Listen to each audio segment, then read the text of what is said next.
শেরপুরের শিশু জারপুকের পানি নিতে হাজারো মানুষের ভিড়। 4 বছরের অবুঝ শিশু জারপুকের পানি নিতে ও তেল নিতে সুস্থ হয়েছে হাজারো মানুষ। এমন অন্ধ বিশ্বাসে প্রতিদিন শিশুর বাড়িতে ভিড় করছেন হাজার হাজার মানুষ। এই খবর ছড়িয়ে পড়তেই মানুষের উপচে পড়া ভিড় সামলাতে হিমশিম খাচ্ছে তার পরিবারের সদস্যরা। অদ্ভুত এই গল্পের ফাঁদ পেতেছেন শেরপুর জেলার শ্রীবর্দী উপজেলার ভাটি লাঙ্গরপাড়া গ্রামের আব্দুল ওহাবের বাড়িতে। শ্রীবর্দী উপজেলার লাঙ্গরপাড়া বাজারের দর্জি ও কাপড় ব্যবসায়ী আব্দুল ওহাব তার 4 বছরের শিশু ছেলে লাবিবের জারফুক দেওয়া তেল ব্যবহার করে পানি পান করে জটিল ও কঠিন রোগ মুক্ত মিলে এমন দাবি লাবিবের স্বজনদের।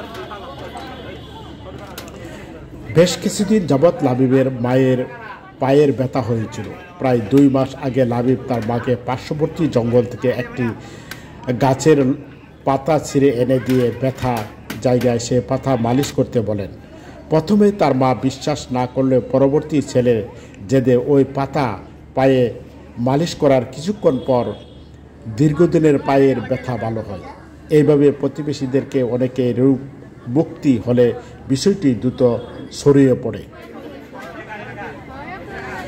এরপর ধীরে ধীরে খণ্ডি পেরিয়ে উপজেলা, জেলা, এমনকি জেলা খণ্ডি পেরিয়ে অন্য জেলাও প্রতিদিন হাজার হাজার মানুষ এসে ভিড় করছে। দীর্ঘদিনের রোগমুক্তি প্রত্যাশাই করছেন সাধারণ মানুষ। এমনকি দেখা যায় যে প্রতিদিন হাজার হাজার মানুষ এই রোগ মুক্তির জন্য বিভিন্ন বোতল, বিভিন্ন জগ, গ্লাস নিয়ে এই জারফুক নেওয়ার জন্য প্রতিদিন ভিড় করছে এই লাবিবের বাড়িতে।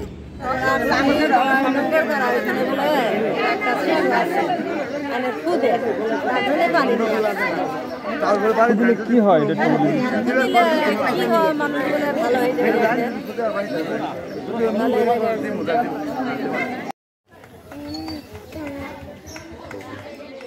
আচ্ছা, আপনি কেমনে কেমনে ইয়া করেন বলেন? অসুবিধা নাই, আমরা তো আপনাদের এলাকার লোক। বলেন, পরে বলবেন। আচ্ছা আচ্ছা, দেখতে পাচ্ছেন যে আসলে পার্শ্ববর্তী জেলা বিভাগ থেকেও মানুষ এসে লাবিবের বাড়িতে। মানুষের বিশ্বাস যে এখান থেকে একটু পানি পড়া ও তেল পড়া নিলেই রোগ মিলবে, রোগ থেকে মুক্তি মিলবে, এমন আশ্বাসে হাজার হাজার মানুষ প্রতিদিন ভিড় করছে। সকাল থেকে সন্ধ্যা পর্যন্ত মানুষে এইভাবে লাইনে দাঁড়িয়ে জারফুক নেওয়ার জন্য অপেক্ষা করছে। ভালো করে। আচ্ছা, আপনার আম্মা কেমনে ভালো হয়েছে বলতে পারবেন? বলেন তো কেমনে? আল্লাহ ভালো করছে। আচ্ছা, আপনি পানি কি বলে বলে দেন, কি বলে ঝাড়ি দেন?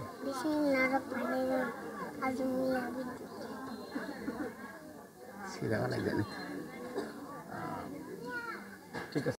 পায়ের একটু সমস্যা হয়েছিল, একটু তেল পাড়া নিছি, পায়ের ব্যথা কমছে, পা ফেলাইতে পারি, পা ফেলা করতে পারিনি আগে। এইটুকু আমি আরাম পাইছি। আর লোকেরা পানি পড়া নিয়ে যা, তেল পড়া নিয়ে যা, কারো কাছে শুনি ভালো হয়েছে, আরাম পাইছি।